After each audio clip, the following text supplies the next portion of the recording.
निर्विकार होते हुए भी अपनी माया से विराट विश्व का आकार धारण करने वाले महाकाल।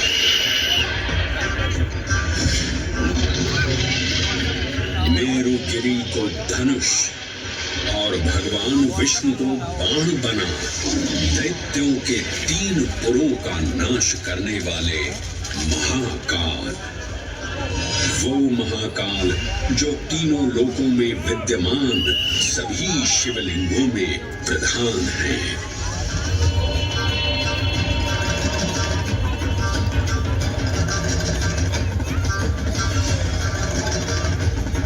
वो महाकाल जिनके त्रिशूल की तीनों नोकों से काम, क्रोध और लोभ पर नियंत्रण होता है, जिनके मस्तिष्क पर चंद्र शीतलता का प्रतीक है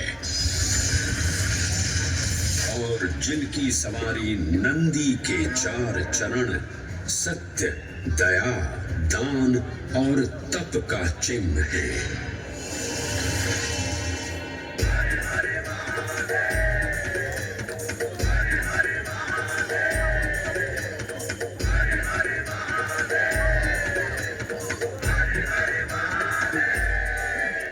न पुण्यं न पापं न सौख्यं न दुःखं न मन्त्रो न तीर्थं न वेदा न यज्ञः अहं भोजनं नैव भोज्यं न भोक्ता चिदानन्दरूपः शिवोऽहं शिवोऽहम्।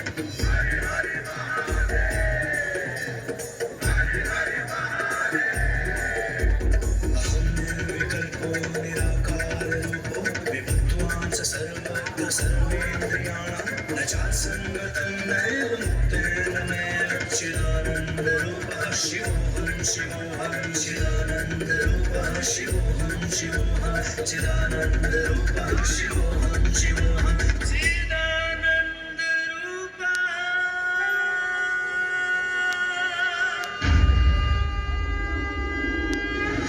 वराह पुराण में कहा गया है, नाभिदेशे महाकालस्तन्नाम्ना तत्र वै हरः, अर्थात नाभिदेश उज्जैन में स्थित भगवान महाकालेश्वर तीनों लोकों में पूजनीय है। आकाशे तारकामलिंगम पाताले हाटकेश्वरम मृत्युलोके महाकालम सर्वलिंगम नमोस्तुते।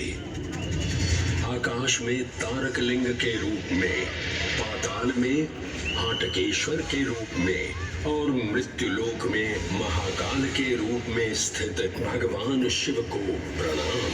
समस्त लिंग स्वरूपों में विद्यमान भगवान शिव को सादर नमस्कार। नाभिदेश उज्जैन का अटूट बंधन है महाकाल के साथ, जो महाकाल स्तोत्र में उल्लिखित है। उज्जयिन्यां महाकालम महाकालेश्वरम हरम महाकालम महायोगिनम नमामि पार्वती पतिम।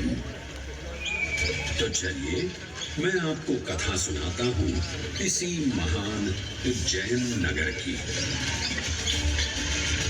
उज्जैन, जिसे संस्कृत साहित्य में अवंतिका, विशाला, कुशस्थली, पद्मावती, कनकश्रृंगा, स्वर्णश्रृंगा, प्रतिकल्पा, कुमुदवती और अमरावती के नाम से पुकारा गया। उज्जैन, जो मनुष्य को मोक्ष प्रदान करने वाली 7 नगरियों में से एक है, उज्जैन, जहां 84 महादेव का आशीर्वाद प्राप्त है। उज्जैन, जिस पर सदा ही कृपा रहती है महाकाल की। यहाँ सतत क्षिप्रा नदी की निर्मल धारा बहती है। डमरू के नाद से जीवन को ऊर्जा मिलती है। घंटियों की झंकार मन को आनंदित करती है। और यहाँ का आकाश शिव आशीष स्वरूप है। श्मशान ऊषर क्षेत्र पीठम तू मनमेव च पंचकैत्र न लभ्यते महाकाल पुरद्दते।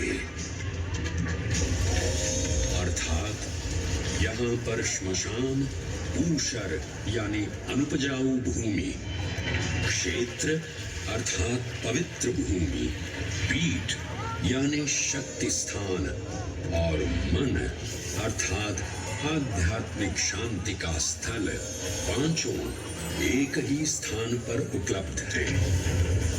ये संयोग महाकाल की नगरी उज्जैन की महिमा को और गरिमामय बना देता है।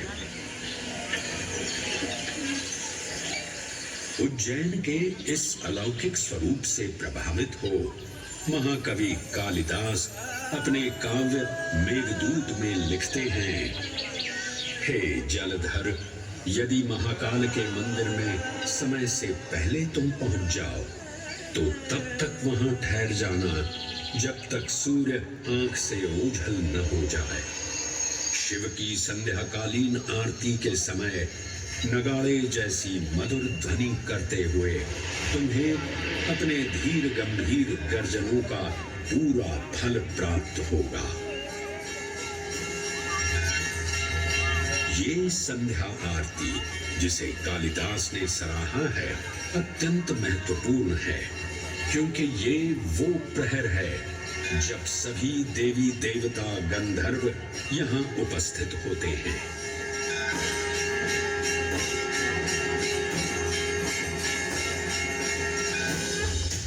उज्जैन की महिमा अद्वितीय है। सतयुग, त्रेता युग, द्वापर युग और कलयुग, हर युग में इसका अप्रतिम महत्व रहा है। इस काल यात्रा में सबसे पहले आपको सतयुग के उस कालखंड में ले चलता हूं